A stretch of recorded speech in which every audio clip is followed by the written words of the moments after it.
Γεια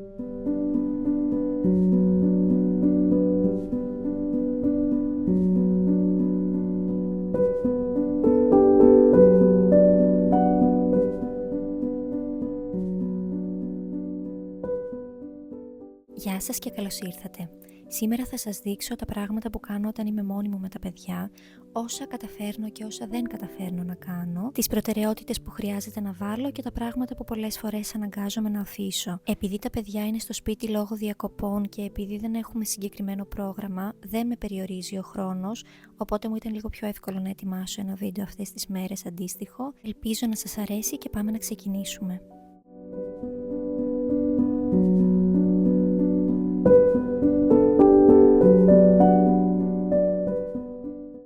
Καταρχάς το πρωί μου αρέσει να ντύνομαι, ακόμα και αν μένω στο σπίτι, με βοηθάει να μπαίνω σε άλλη ψυχολογία και άλλο πρόγραμμα, οπότε μου δίνει μια ενέργεια κατά κάποιο τρόπο και έτσι ξεκινάω τις δουλειές με περισσότερη όρεξη. Επίσης το σπίτι ήταν αρκετά καθαρό γιατί τις προηγούμενες μέρες είχαμε γιορτή και το ετοιμάσαμε.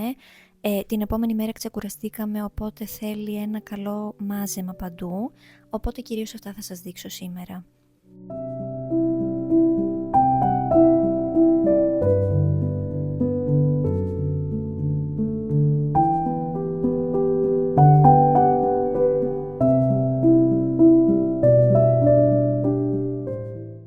Όσο μαζεύω το δωμάτιο, βάζω σε μία λεκάνη όλα τα πράγματα που ανήκουν αλλού και αφού τελειώσω την παίρνω μαζί μου και τα βάζω στη θέση τους. Αυτό με βοηθάει πάρα πολύ, ιδιαίτερα τώρα τις γιορτές μαζεύονται προφανώς περισσότερα πράγματα γιατί είμαστε πιο πολλές ώρες στο σπίτι και με αυτόν τον τρόπο όλα μπαίνουν στη θέση τους πολύ πιο εύκολα και γρήγορα.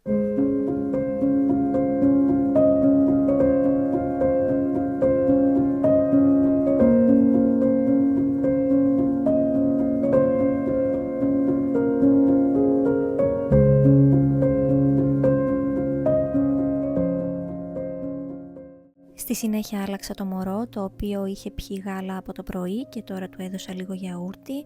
Την κουζίνα μου είδατε πως είναι, οπότε θα τη μαζέψουμε μαζί σε λίγο. Αλλά για να έχετε μια εικόνα εσείς που νομίζετε ότι το σπίτι μου είναι πάντα καθαρό και μαζεμένο, φυσικά δεν ισχύει κάτι τέτοιο. Απλώς ψάχνω τρόπους να μπορώ να το μαζεύω όσο πιο εύκολα γίνεται και να το διατηρώ σε μια τάξη όσο πιο πολύ μπορώ. Όταν έχουμε διακοπές και είμαστε όλοι στο σπίτι, αυτό είναι ακόμα πιο δύσκολο, αλλά δεν πειράζει.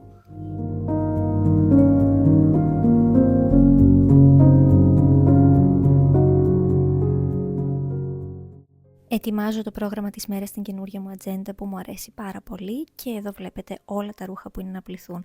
Αυτή είναι η κατάσταση στα ρούχα όταν τα έχω αφήσει μόνο για μία μέρα και ειδικά τώρα που αλλάξαμε σεντόνια μαζεύτηκαν ακόμα περισσότερα. Οπότε θα βάλω τουλάχιστον 2 πλυντήρια σήμερα, εσείς βλέπετε το ένα στο βίντεο. Επίσης θέλω να σας πω που είναι τα παιδιά σε όλο αυτό για να έχετε μια καλή εικόνα. Τώρα στις διακοπές το πρωί έχουν λίγο χρόνο στις οθόνες και οι 4 και ο μικρός βλέπει για λίγο παιδικά. Σε αυτό το διάστημα εγώ μπόρεσα να πιω τον καφέ μου και να φάω το πρωινό μου και να διαβάσω την Καινή Διαθήκη. Στη συνέχεια σηκώθηκαν και άλλαξαν και οι ίδιοι τα σεντόνια τους, όπως τα άλλαξα και εγώ, τα αλλάζουν μόνοι τους, είναι αρκετά μεγάλα τα παιδιά, τρώνε πρωινό μόνοι τους, ετοιμάζονται μόνοι τους, οι μεγάλοι φυσικά.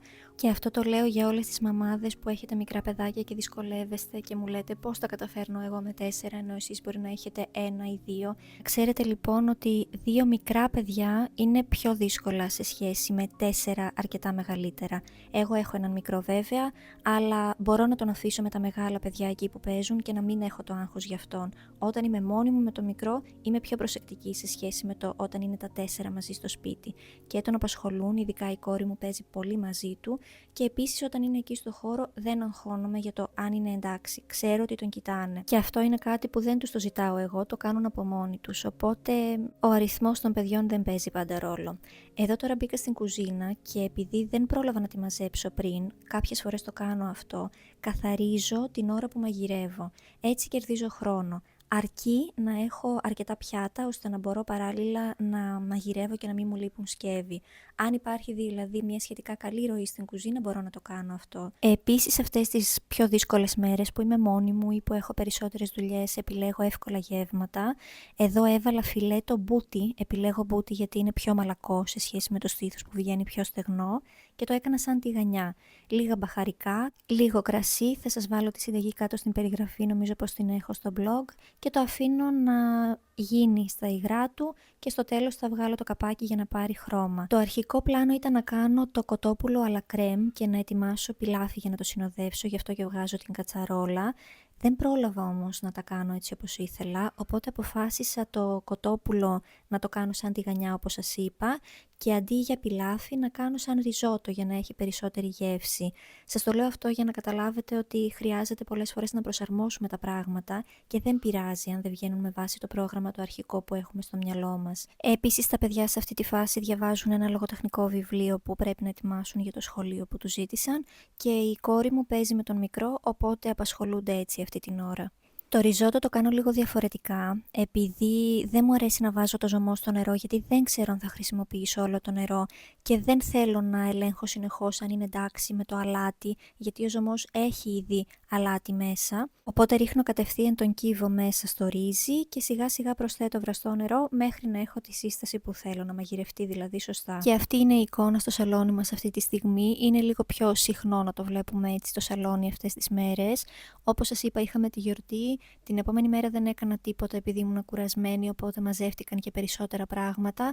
Παρόλα αυτά, υπάρχει αυτή η εικόνα πιο συχνά στο σπίτι μας αυτές τις μέρες, γιατί έχουμε διακοπές και γιατί τα παιδιά θέλουν να απασχολούνται με πράγματα και να μην έχουν συνεχώς το μυαλό τους στις οθόνες. Τα περισσότερα είναι του μικρού, τα μεγάλα παιδιά συνήθως παίζουν με την μπάλα έξω πιο πολύ, δεν παίζουν πλέον με αυτά τα παιχνίδια. Τα χωρίζω σε κατηγορίες γιατί έτσι απασχολείται περισσότερο. Επειδή όμως ο μικρός ήταν σε μια φάση που ό,τι μάζευα έπαιρνε και το ξαναέβγαζε έξω, δεν είχε νόημα να συνεχίσω και έτσι τα άφησα.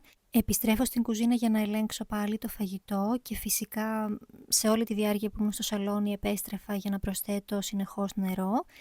Και τώρα φτιάχνω τη σαλάτα, την κλασική τρίχρωμη που σας έχω δείξει αρκετές φορές και μου αρέσει πάρα πολύ, είναι η αγαπημένη μου τώρα το χειμώνα.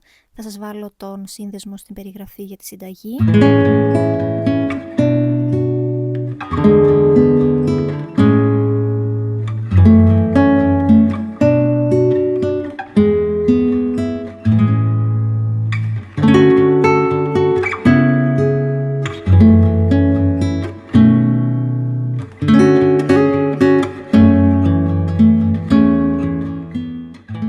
Και σε όλη τη διάρκεια που έκανα δουλειές και ετοίμαζα και το ρύζι, είχα κλειστό το κοτόπουλο το οποίο ήταν μαγειρεμένο και μέσα στους υδρατμούς έγινε ακόμα πιο μαλακό, διατηρήθηκε μάλλον μαλακό. Και μετά το φαγητό παίρνουμε και βιταμίνη D το χειμώνα. Σας τη δείχνω τη συγκεκριμένη γιατί είναι πάρα πολύ βολική.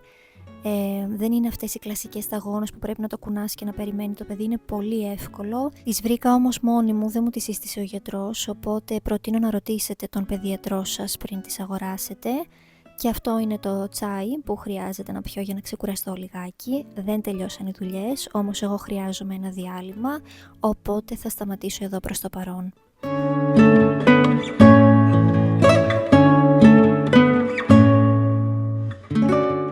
Αυτά λοιπόν για σήμερα, ελπίζω να σας άρεσε και το σημερινό βίντεο. Πείτε μου κάτω στα σχόλια τι είναι αυτό που βοηθάει εσάς όταν είστε μόνοι σας με τα παιδιά και έχετε να κάνετε παράλληλα και δουλειές.